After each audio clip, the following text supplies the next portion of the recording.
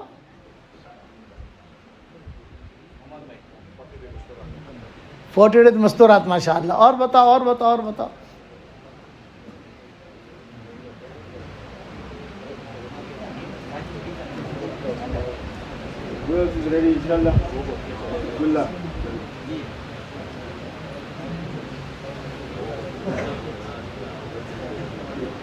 کیا نام بھائی کا؟ مولانا ظہیر اور عبدالعزیز. ماشاء اللہ. اور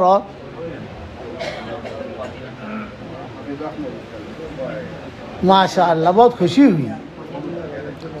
ہمارے بھائی کا نام لکھو.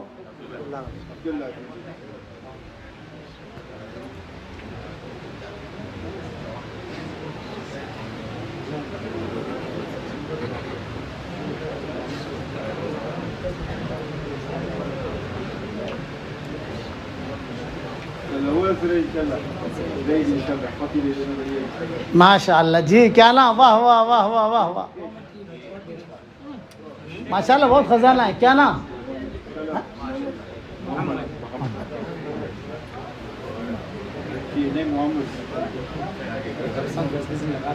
اچھا، بہت خوشی.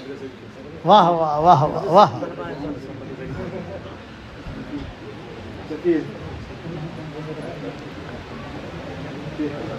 حمزہ ماشاء اللہ. عمر عیسیٰ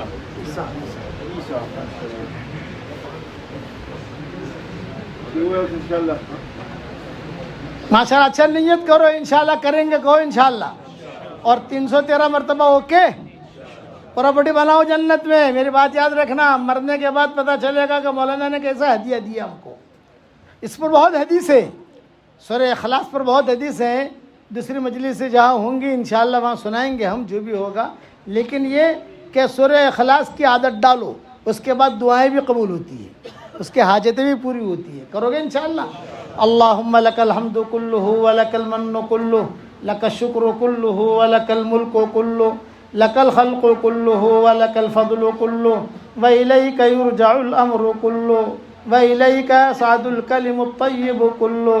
اللہم لک الحمد بالاسلام، لک الحمد بالایمان، لک الحمد بالقرآن، لک الحمد حتی ترضى، لک الحمد اذا رضیت، لک الحمد بعد الرضا.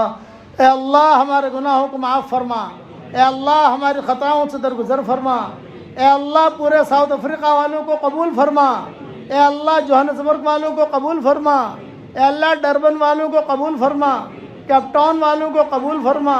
وینڈا والوں کو قبول فرما. کہ جتنے بڑے بڑے علاقے ہیں تو سب کو قبول فرما. اے اللہ دونوں جہاں کی حاجات کا تو غیب سے تکفل فرما. اے اللہ میری تشکیل پر جو روزانہ 313 مرتبہ سورہ اخلاص پڑھے، اے اللہ اس کی ساری دعاؤں کو قبول فرما، اس کی ساری حاجتوں کو تو پورا فرما. اے اللہ ہم سب کو اچانک کا خیر عطا فرما، اچانک کے شر سے تو ہماری حفاظت فرما.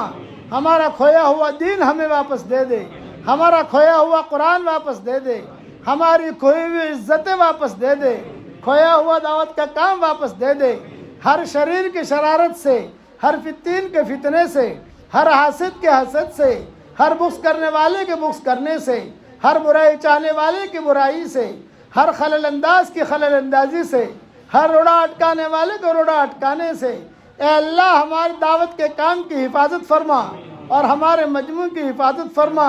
اے اللہ میری اس دعا پر دنیا میں جہاں کہیں آمین کہی جائے تو ان سب کو قبول فرما. اس مجمع میں جو آمین کہنے والے ہیں ان کو بھی قبول فرما. اے اللہ ہواؤں کے ساتھ جو خیریں آتی ہیں وہ خیریں ہمارے لیے مقدر فرما، اور ہواؤں کے ساتھ جو برائیاں آتی ہیں ان برائیوں سے عافیت سے تو ہماری حفاظت فرما. اے اللہ جس نے بھی مجھے دعاؤں کے لیے کہا ہو، دعاؤں کے لیے خطوط میں لکھا ہو، جن کا مجھ پر کسی قسم کا حق اور احسان ہو، یا جو مجھے اپنی دعاؤں میں یاد کرتے رہتے ہوں، یا مائیں بہنیں مجھے اپنی دعاؤں میں یاد کرتی رہتی ہوں، میری ساری دعاؤں میں ان کا پورا پورا حصہ نصیب فرما۔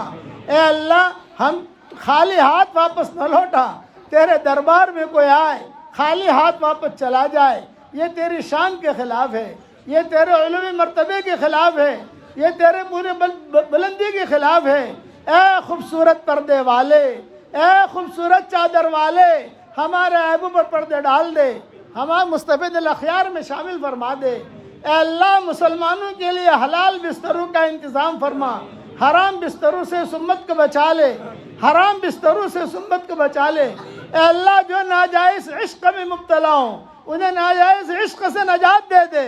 اے اللہ تیری محبت ہمارے دلوں میں ڈال دے، ہمارے ساؤتھ افریقہ میں آنے کو قبول فرما، یہاں کے قیام کو قبول فرما، جتنے پروگرام ہو تو اس اپنے دربار میں قبول فرما۔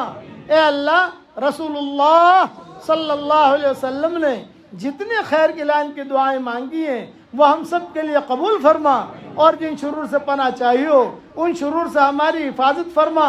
اے اللہ جس کے دل میں جو جائز مرادیں ہوں عافیت سے ان کے جائز مرادوں کو پوری فرما کر اس میں خیر کی شکلیں اور صورتیں پیدا فرما، اور اپنے فضل و کرم سے ہماری دعاؤں کو قبول فرما۔ سبحان ربک رب العزت عما یصفون وسلام علی المرسلین والحمد للہ رب العالمین۔ بھائی سنو ایک بات، میں مسافر سے معذور ہوں، اور آپ کے یہاں تو مسافر نہیں ہوتا، ساؤتھ افریقہ والوں میں معانقہ ہوتا ہے، زیادہ یہاں والے معانقہ کرتے ہیں، میں سمجھتا ہوں، اس لیے میں معانقے سے بھی معذور ہوں، مسافر سے معذور ہوں۔ سلام کرتا ہوں، آپ سلام کا جواب دے دیں اور بیٹھ جائیں، وقت پر انشاءاللہ نماز کھڑی ہو جائے گی۔ السلام علیکم ورحمۃ اللہ وبرکاتہ۔ کر دیں۔ inshallah. So, thank you. After Isha Namaz,